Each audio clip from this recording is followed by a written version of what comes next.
Introducing Zoroastrianism. Are you tired of confusing religions? Too many gods, too many meaningless, mundane rituals and laws that are impossible to follow? You can put a pause on that burdensome life now. Try Zoroastrianism. Fire, free will, freedom of the soul, one of the most ancient religions. It's rich in history and rooted deeply in tradition. Here to talk about the wonders, depths, traditions, and beliefs is our special guest, a longtime follower of the religion herself, Annalise. I've heard stories of your dedication and faith, and I am beyond excited to learn all about your religion. Who better to come and speak to us about Zoroastrianism than someone who was not only born into the religion, but recently became an assistant to a priest as well? I mean, I occasionally help with just the prayers, the ceremonies, rituals when necessary. So could you give us a brief rundown of what Zoroastrianism really is? Of course. See, this is the man that started it all. This man is named Zarathustra in Greek, but in the West they know him as Zoroaster. And because there was a whole line of prophets that came after him, also named Zoroaster, scholars do find it difficult to determine the actual place and date of his. Oh, how interesting. And somewhere in 6000 to 600 BC, he was born somewhere around Persia area, which is about modern day Middle East, Kazakhstan, Afghanistan area. That's where he was born. It's an incredible map. Zoroaster was a follower of the traditions of his home, and from a very, very young age, he had left his home to become a priest. And while meditating by the Daita River, he was visited by a god named Vohumana. Zoroaster is said to have temporarily ascended to heaven with Vohumana, and he was entered into the presence of Ahura Mazda, who later became the god of the religion. And instructed on what to teach to those around him, he came back, returned from that vision, he had a couple more, and he began to share with everyone he could about what he had heard and seen. Zoroastrianism became this new religion that called for something very different from that time, which was monotheism. I mean, in order to fully grasp the weight of this vision, you have to remember all the gods and all the practices that it went against. In that area, the religions being practiced were heavily polytheistic, including sacrifices to many gods, and remained closely tied to the Hindu religion. Zoroastrianism was one of the oldest monotheistic religions. It truly was an extraordinary religion for its time.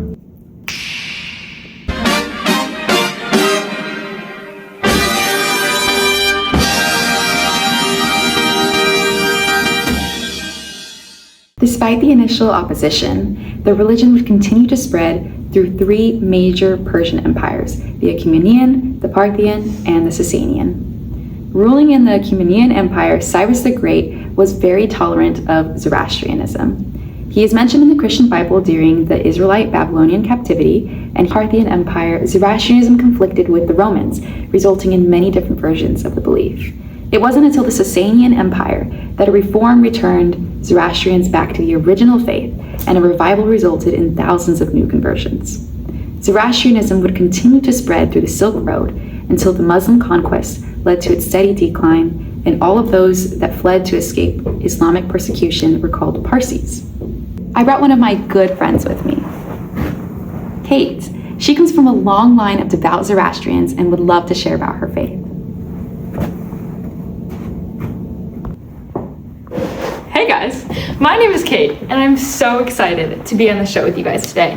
I'm going to be talking with the host and the expert just about everything that this belief is to me and how much it's truly changed my life. I'm just so excited to share, so come on a walk with me while we learn more about what Zoroastrianism really is. Oh, guys, where did she go? I'm sorry, we lost our expert.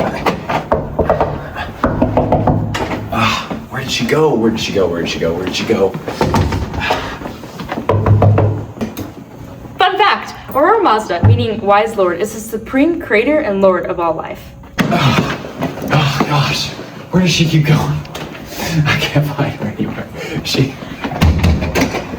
Kate, where'd you go? Oh. The two opposing spirits, which is the increaser and the destroyer, aren't necessarily just good versus bad, but they're two opposite forces needed in life.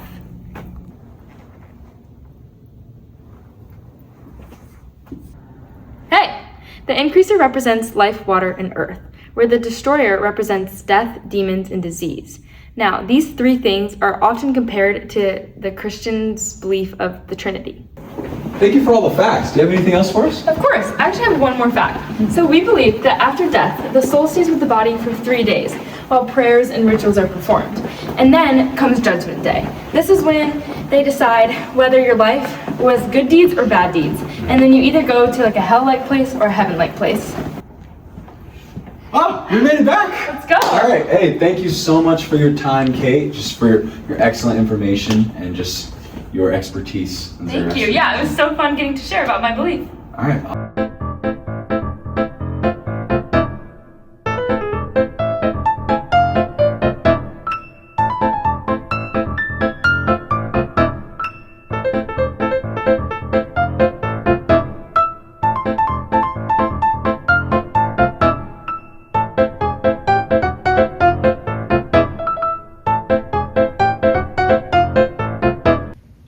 We are opening the phone lines now for any questions from viewers at home. Look at that. It's like we already have our first caller. Hello, you're on air. Hi, my name is Hallie.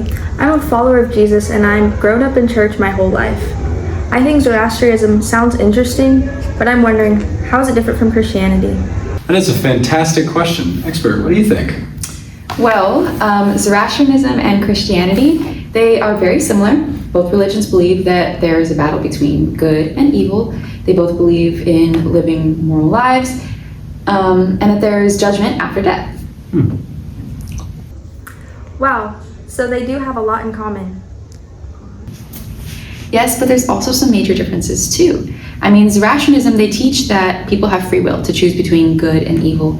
But the goal, of course, is to choose good and to live righteously. Zoroastrians believe that a person's choices and actions are what determine their future.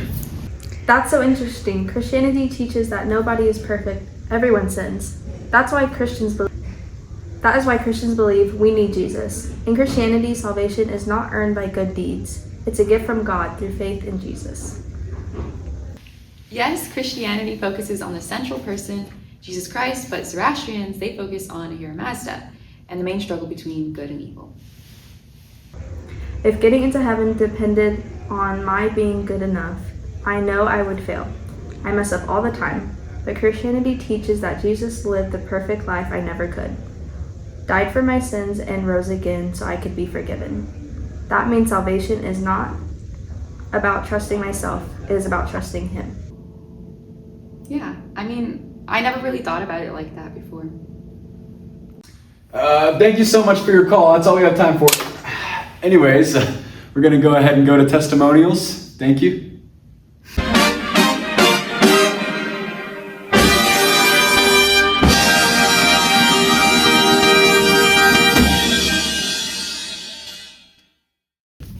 I love that there aren't so many gods to keep up with. Ancient wisdom, modern vibes. Where's the energy, bro? I join with the philosophy and stay for the fire. Now, weren't those some amazing testimonies? But that's all we have time for today. So everybody, let's thank our Zoroastrianism expert for coming out. Thank you. Thank you so much. Thank you so much for having me. Of course. Well, that's all we have time for today, folks. Remember, try Zoroastrianism. It's great.